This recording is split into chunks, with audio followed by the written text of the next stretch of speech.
so busy recently, just doing all these interviews, going like on trips, having boys over, so it's nice to finally have a couple days to just chill out. If you can't already tell in my voice, I am exhausted.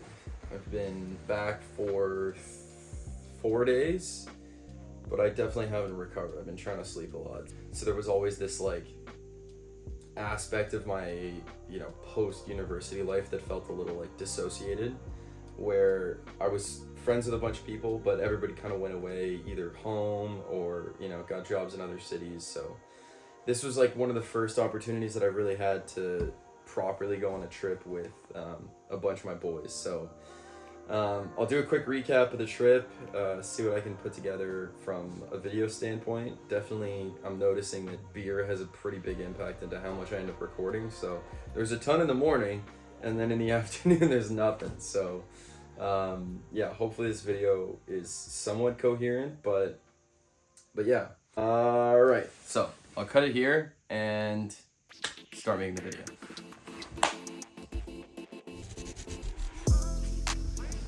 So everybody kind of made their way down to Seattle in different ways. I was not doing anything that day, but the ride that I had was working. So I figured I'd just hang out here, I cleaned my house, I recorded the past video that day, watched the Canadians play the Vegas Golden Knights, and then around, I want to say 3:30, I made my way to the ferry. And the thing about where I live is that it takes so long just to get onto like a highway, because I got to drive here, get in line for the ferry, wait for the ferry, take the ferry, cross over to Vancouver, and then still have to drive. And stupidly, we decided to leave at rush hour, which was definitely a mistake. So I get down to the ferry around 4 o'clock. By the time we get off the ferry, we're in the heat of traffic. It was stop and go. And I just get so angry in traffic, I kind of explode. So it's nice that there's somebody in the car that doesn't really listen or at least know what I'm saying. On our way down, we were both kind of hungry and we're like, what do we want to eat? And immediately I was like, Chick-fil-A, it's gotta happen. So we stopped in there. I got some sort of like chicken sandwich with fries.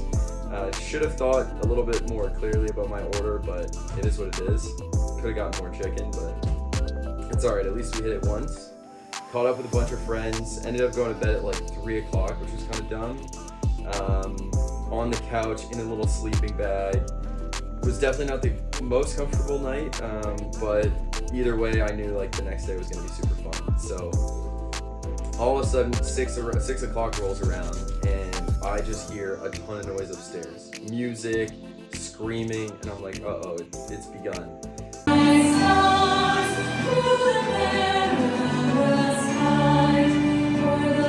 And sure enough, the boys just start racing downstairs. People are making breakfast, and at 6:01 or 6:02, or like right after I wake up, beers are starting to be flowed. Somebody brings me a beer in my sleeping bag. I'm exhausted. I don't have the energy to do it, but I'm like, all right, you know what? It's game day. Let's make it happen.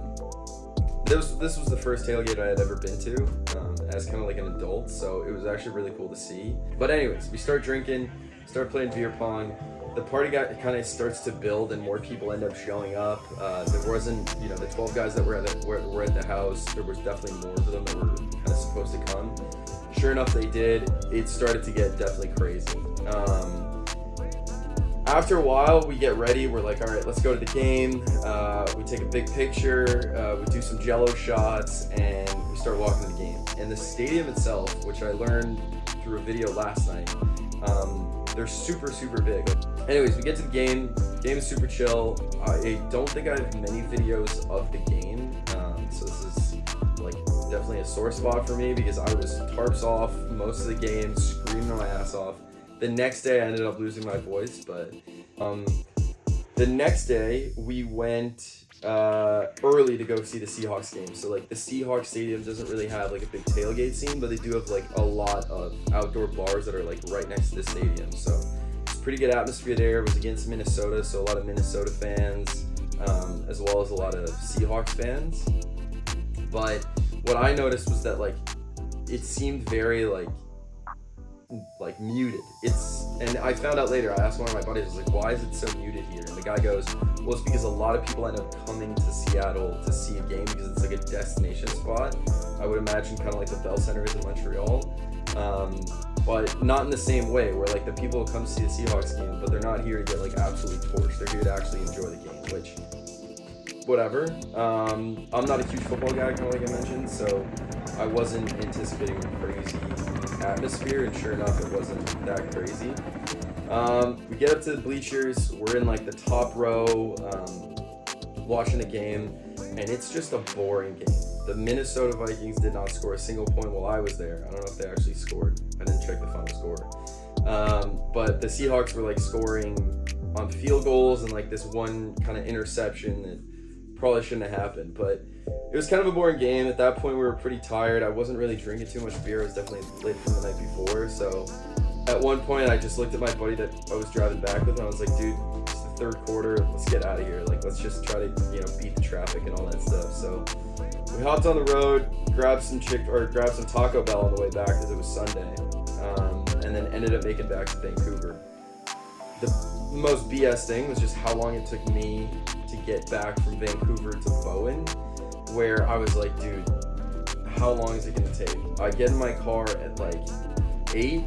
I didn't get back to my apartment until 11. And that's from like Vancouver to my place, right? It's like 3 hours from Seattle to Vancouver. And then somehow it was another 3 hours back home. But overall thoughts, sick weekend. Was really cool to just be part of like a big group of dudes. I think it can get really rowdy at times, but it kind of relives like the glory days, like the good days of university when everybody was kind of less focused on what they were doing, had less responsibilities. Now some of the people that we're going, to these games with have kids, they have big responsibilities, some have a mortgage, some have all this stuff going on, but like to kind of reconnect and like have that group was super sweet. So I was really stoked about that. And weekend recap was solid. I'd say 9 out of 10. I might upload another video today about kind of these movies that I've been watching. I'm trying to do some more movie reviews. I have a Letterboxd account, but my writing tends to be a little bit incoherent. So starting out, I'll try to do a couple videos of some movie reviews that I have. So yeah, that's it for now. Say bye, Summit.